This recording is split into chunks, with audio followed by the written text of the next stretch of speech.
Hey, puppy people, it's Cindy again, and I want to address a question that I get all the time, and that is the difference between a therapy dog and a service dog. And primarily, the question that I get is from people that want to just take their dog every place, like a service dog. So let's talk about the differences, what's entailed with therapy dog versus service dog. Okay, so primarily the main difference is a therapy dog is a dog that applies therapy to other people. So this is a dog that you would take to hospitals, convalescent homes, assisted care facilities, schools, airports, and that dog would provide therapy or a service for the passengers, the students, the clients, the patients, etc.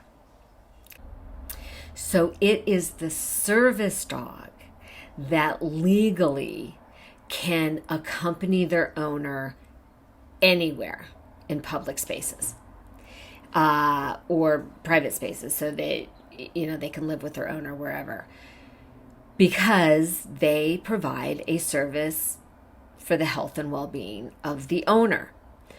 Therapy dogs can only access those public places when they're on duty, so to speak, when they're doing their job. Okay, so a therapy dog can only go into those hospitals when they're providing that service. Therapy dog cannot go every place with you unless they're working, doing that job. I hope that makes sense. So service dogs and therapy dogs, they both provide such a needed service, and they're so beneficial. Now, the problem comes in, of course, when people take advantage of the system. And there's people that rely heavily on their service dogs for their own independence. And we don't want to diminish that by opening it up for everybody. There's people that are taking advantage of that. So know the difference. Other component. Let's talk about legalities here for a minute. And I'm not a lawyer, but I do know, as a private citizen, when you are out in public with your dog, you are legally responsible for your dog. So if your dog is a service dog, I highly recommend you checking with your attorney, with your insurance person, brokerage, whatever, that you are fully covered.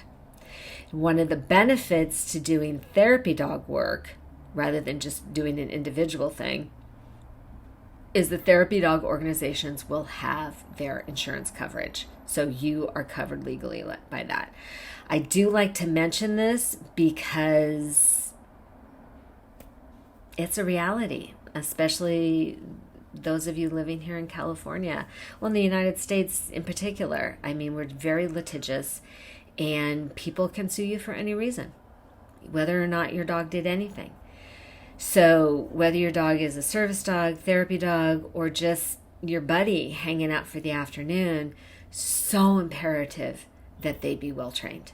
And not to the point where they're like a superstar doing a bunch of tricks, and it was fun, don't get me wrong, but well trained to the point where you feel safe taking them out, that they are not going to be a danger to anybody.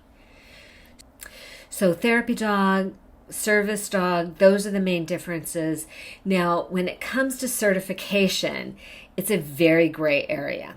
So to be certified as a therapy dog, every therapy dog organization is different. They all have their different requirements, their different evaluations. So my best advice is to talk to whichever organization you're interested in.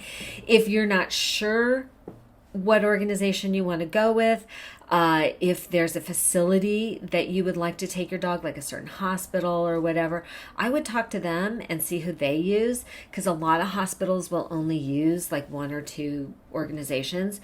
So find out who they use and then talk to that organization, get the lowdown straight from them, about what the requirements and the evaluations are. And they're all going to be different. I will warn you straight up. Now, service dog certifications, there is none. So please don't fall for any of the scams. Pay $75 and you're put on the, United States Registry of Service Dogs. There is none. There is none. Okay. And I know I'm going to get a bunch of comments, bad comments, a bunch of feedback. But that's simply the truth. And when it comes to certification, there is no national certification or testing that they do. I wish there was. I really wish it was better regulated, because there's a lot of people taking advantage of it. So, but just be aware not to fall for any of the scams. To be classified as a service dog, again, your dog must be trained to provide a service for you. And whatever that is, okay? And then, of course, they need to be just well trained. I am a real believer in the AKC's Canine Good Citizen certification. It's really just the best thing out there for a certification process, and it's a really good gauge and a good practice if you want to do therapy dog work. A lot of the therapy dog evaluations are simply elaborated CGC testing. And same thing with the service dog. They should know those skills. They should have those basic skills honed. They should be, obviously social, friendly, etc. So the Canine Good Citizen, it's from the AKC. You can go to akc.org or just Google it, and it'll come up what the test is. Find yourself a certified evaluator. I've been a certified evaluator with them for, I don't even know how long. I think since they first started. I'm so old.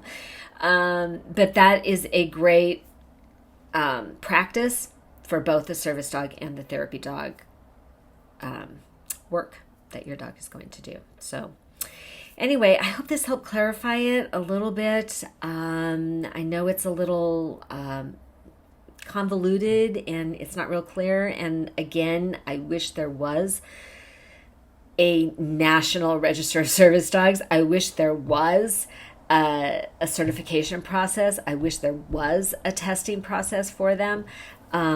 Maybe in the future to make it more clear, and so that it's not being taken advantage of, because it's a wonderful thing. It truly is. And dogs are just such amazing, magical creatures, and they help us, all of us. And it's the truth, and I stand by this. Every dog is a therapy dog. Every dog is a service dog. My dogs have rescued me more than I have rescued them, and my cat too. So I think they all are therapy and service dogs. Just some are freelancing, right? So anyway, hope this helped. Thanks for hanging out. Go play with your dog. Till next time.